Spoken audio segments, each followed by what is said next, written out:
జగమే మరపింపజేయునది కన్న తల్లి ప్రేమ. శిశువైనా పశువైనా తన తల్లి బుడికై పరుగులు తీయునులే.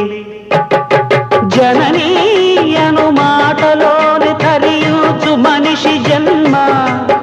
ఇలనైనా కలనైనా ఆ అమ్మ రుణమే ఎన్నడు తీరదులే.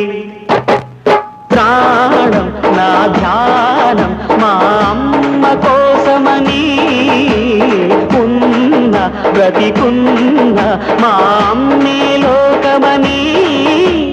బ్రహ్మైనా అమ్మంటే చాలు మొక్కుతాడురా, ప్రాణంగా చూసేది ఆ పాశమేరా.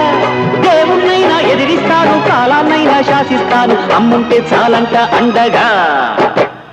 అమ్మ అమ్మ మాయమ్మ, అమ్మంటే నేను అమ్మ, చల్లంగా చూడవమ్మ.